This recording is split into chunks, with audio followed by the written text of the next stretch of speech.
media yesterday, Sean Payton and the Saints made a move to get a linebacker. Kwon Alexander is coming back down to the NFC South as he was drafted by the Tampa Bay Buccaneers out of LSU. He signed a free agent deal over the offseason with San Francisco, a 4-year deal worth upwards of $50 million.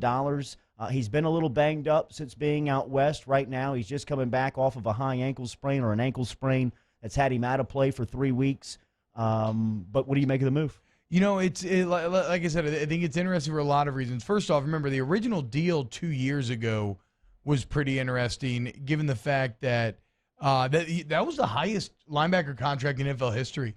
That $54 million number was. And this is knowing that he was a guy while he was in Tampa for his first 4 years. He had some injury problems, not like over the top, but he missed 18 games in 4 years. The Niners still took a chance on him. Unfortunately, that chance did not work. He's played 13 games in 2 seasons. They paid him almost $2 million a game right now. So they didn't feel like they were getting value. They didn't want to continue with this anymore.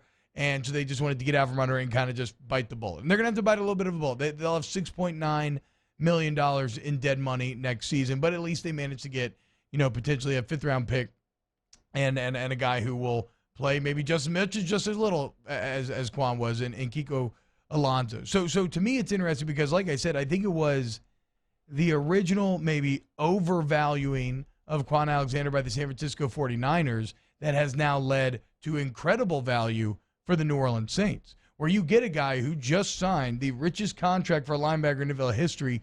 You get him for $3 million in your must-win year, where you're trying to improve wherever you can. You're all in on this season. You get it for $3 million, and then I'm trying to get Jason from overthecap.com to come on today. I'm trying to get in touch with him because I'm not exactly sure how. It says Alexander only has $2 million injury protection left. I don't know what that means, but he goes on to say the bottom line is that the Saints can walk away next season with no cap issues. So it's cheap in the short term. It's $3 million, and actually you save $1 million with Kiko Alonso leaving, which is actually like $2 million for the rest of the season, and then no long-term commitment. It just seems like a huge win for a New Orleans Saints team that's in wound-down mode and must improve defensively. They've been really bad at covering the backs out of the backfield. You would think that Kwon would help with that. The most shockingly bad statistic maybe I've ever read, Jordy, is the Saints right now. Opposing teams have been to the red zone 23 times. They have scored touchdowns 20 times. Damn. Out of the 23, 20 out of the 23 they came away with touchdowns. We're talking 83.5% conversion rate. That is by far the worst in the NFL. So, like, any defensive improvement that you can get, go for it. This is at a completely acceptable price tag. I mean, Kiko Alonso wasn't even playing. Yeah. Right? I mean, even if Kwon Alexander was like to get hurt and not play for the rest of the year, it still would not matter that much. So I think this is a huge win for Mickey Loomis and that front office. And now it's kind of cool for LSU and Saints fans that you got one of your former LSU favorites back on the squad. Sean Payton yesterday was talking about the advantages of adding Kwon to the roster. It's adding another player we think fits what we were doing. Really, it's more about that. It also, gives us another athletic player at that position that can run. And now there's an onboarding process relative to coming here, and that'll begin tomorrow. Danny, replay that first hit again if you can, because that was absolutely fantastic. I still remember the day Kwon was having in Gainesville. Remember that day he was having in Gainesville, the day Kevin Mentor had 20 tackles? He broke his foot that day right before half, and he was ripping them up. Oh! Oh! That's closing speed. Coy's Diesel brings you Off the Bench Daily here. Remember, online, coysdiesel.com. You can find him there. You can also see him on Airline Highway out in Gonzales. They offer 24-hour roadside assistance. If you drive a light, medium, or heavy-duty diesel truck, Coy's Diesel can get you up and running today. It doesn't matter if it's a Chevy, a Dodge, a Ford. Coy's Diesel online at coysdiesel.com. One more from Sean Payton talking about the advantages or some of the positives of Kwon's game. Well, he does a lot of things well. He's smart. He's instinctive. He's a run and hit player that has very good speed and instincts. No, I wouldn't just say that. I think he's very good in coverage, but he's also very good in defending the run game. I think he's better than Alex Anzalone.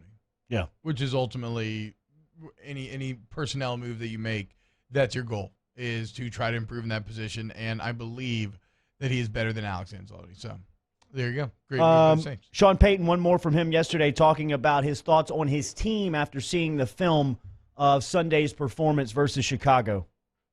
Ended up kicking more field goals than we might have liked, and yet part of it was the way that game was unfolding. The 2-minute drive at the end of the half was significant, just like it was a few weeks back. So when you watch the tape, there are a number of things that you'd like to clean up. In the same way, defensively, I thought we won the pressure battle on the quarterback. We won the turnover battle. Watching the play at the end of the game, I thought it was a fumble. That's just me. I thought we did enough things, especially in the second half. I thought we really affected the field position in the kicking game in the second half. We had a ton of return yardage. We won that battle. We covered their kicks well. So there's some things, obviously, that you still want to clean up, but that was a good road win. It wasn't just you, Sean. I thought that was a fumble at the end of the game. Well, it is a little interesting, right? Because they didn't blow the whistle. And, that guy threw the bags, hit his fumble. So, yes, upon replay, his forward progress stats made that is the right call. But it's again, like everything else in the NFL, slanted towards the offense. Because what if he had broken out of that tackle? Right? The whistle wasn't blown. He would have kept running. He could have gotten a first down. That would have counted. So, whatever. It doesn't matter if it counted or not. It was an incredible individual effort by your all-pro linebacker to try to shut the door on the game when he had a shot to. Last one from Peyton talking about his team moving forward. We're still improving. I thought we got better yesterday in a tough environment, but I do think there's a grit element and when you're able to play well in tight games and come out with a win, I think you develop a certain confidence and you're comfortable playing in overtime. We still feel like there are a number of things we can do better, and it's a lot easier to coach after you have a winning moment, and yet you bring them back in and you talk about, hey, these are some things that we need to improve on when we play the next game or a more important game. Coach Ed Ogeron of LSU football next here on Off the Bench. Off the Bench with Kalana and T-Bob.